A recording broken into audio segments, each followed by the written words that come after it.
E aí, pessoal, hoje nós vamos continuar os nossos estudos de C++, avançando cada vez mais nos conhecimentos desta incrível e poderosa linguagem de programação.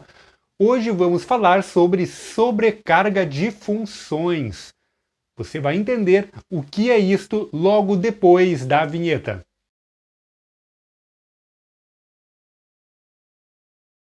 Primeiramente, nós precisamos definir o que diabos é sobrecarga de função, certo? Sobrecarga de função é basicamente quando nós temos múltiplas funções, todas com o mesmo nome.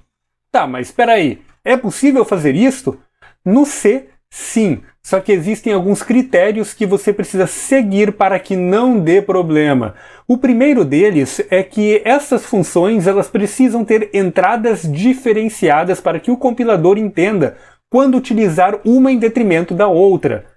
Para facilitar um pouco, vamos dar uma olhadinha neste código-fonte que eu trago aqui para vocês. Vejam que eu tenho aqui três funções com o mesmo nome, e isto, obviamente, pode dar problema, né? Qual função que o código vai chamar, qual função que o compilador vai chamar em cada ciclo de execução? Bom, o compilador ele só vai saber qual delas chamar a partir do contexto. Observem que no nosso caso nós temos aqui como entradas desta função. Para todas as três, nós teríamos como a primeira entrada, o primeiro termo, uma variável string, um ponteiro string. Entretanto, segundo termo muda. Temos um ponteiro inteiro na primeira, float na segunda e long na terceira. Sendo assim, quando eu for utilizar a função store, eu vou conectar a este ponteiro uma variável equivalente, ou uma inteiro, ou uma float, ou uma long. Deste modo, o compilador ele vai entender qual das funções que ele vai ter que chamar a partir deste contexto, a partir desta variável aqui, que muda em relação a cada uma das versões da função. Mas você deve estar se perguntando, isso não vai ficar confuso? Não seria melhor eu ter uma função store i, store f e outra store l para a long? Realmente poderia ficar mais fácil de entender o que está acontecendo. Entretanto, na hora de você programar, utilizar isso daqui, utilizar esta técnica de sobrecarga de função, vai facilitar muito, pois você pode utilizar o mesmo nome de função para tratar diversos tipos de dados. Neste meu exemplo aqui eu tenho um buffer simples. A ideia é que eu armazene dentro deste buffer uma informação utilizando a função store. Num projeto muito grande, por exemplo, eu poderia ter buffers extremamente longos, com 200, 300, 400 posições, com arrays gigantescos. E cada um destes arrays pode ser de um tipo. Eu posso ter de tratar, por exemplo, uma informação ponto flutuante, uma informação inteiro, uma informação string, uma informação long. E para facilitar a programação, eu posso utilizar, então, isso daqui, de modo a centralizar todas as chamadas em um único nome, em uma única função, e o compilador vai se virar em saber qual função chamar. Então vamos seguir aqui com o exemplo. Então eu tenho aqui as minhas três funções declaradas, cada uma delas com uma entrada diferente. Uma é int, a outra é float, a outra é long. Aí eu criei três variáveis, que vão ser o meu buffer, onde eu vou armazenar a informação. Notem que isso aqui é global. A buff i, que é inteiro, buff f, que é ponto flutuante, e buff l, que é long. Na sequência, dentro da função main, eu vou chamar então as funções store. Observem que pelo contexto o compilador já vai saber quem ele tem que utilizar, qual elemento ele vai tratar. Então aqui eu já coloco digite um inteiro, dois pontos, espaço, e eu estou ligando a entrada int aqui, ó, int ponteiro i, com a minha variável buff i. Ou seja, aqui eu já estou dizendo para o compilador, ó cara, é para te utilizar a store do tipo inteiro, que é esta daqui, ó.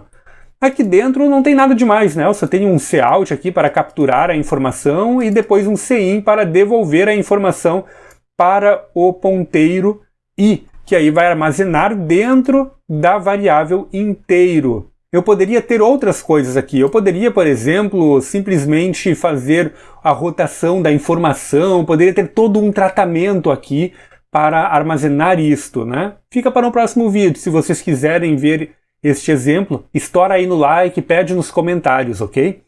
Então eu consigo tratar de forma separada o que é inteiro e o que é float utilizando o mesmo nome. Na próxima linha eu chamo de novo store, só que agora eu estou colocando aqui na nossa entrada, conectando ao ponteiro, a variável do tipo float. Então o que ele vai fazer? Ele vai chamar a store do tipo float, que é essa daqui, né? E vai conseguir tratar informações do tipo float. Na próxima linha nós fazemos a mesma coisa, só que com a informação do tipo long. E aí ele vai chamar de novo, né, a função correta, a função que trata valores do tipo long. Novamente, o exemplo é bem simples. Se vocês quiserem um exemplo um pouco mais abrangente, podem pedir aí que eu gravo mais um vídeo.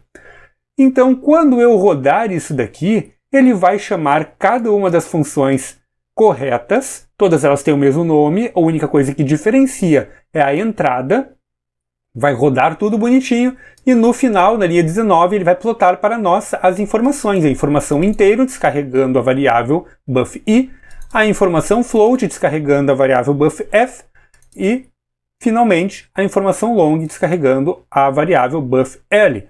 Se isso aqui não funcionasse corretamente, o que ia acontecer? Estouro de memória, pois eu não posso colocar, por exemplo, a informação float dentro de uma variável inteiro. Isso não vai dar certo.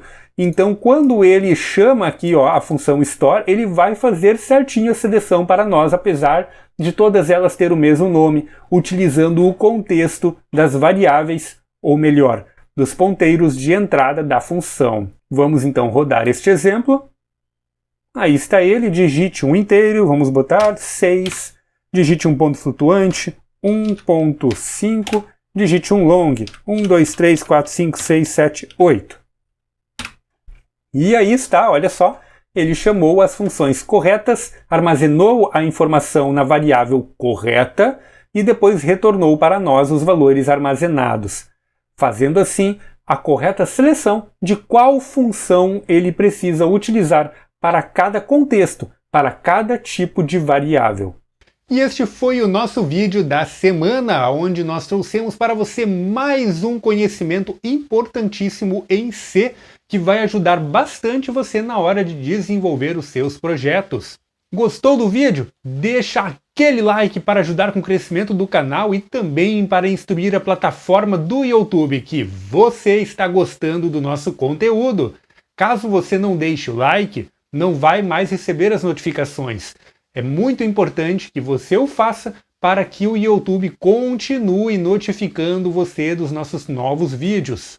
Dúvidas, críticas e sugestões de temas, você já está careca de saber, deixa aí embaixo nos nossos comentários, pois a sua dúvida pode virar um vídeo aqui no canal. Não te esquece também que temos os nossos cursos Hotmart. Os links estão aí embaixo na descrição do vídeo. Você pode aprender a trabalhar com IHMs Nexion, microcontrolador SPIC ou Arduino de forma profissional. É isso aí, vejo vocês no nosso próximo vídeo.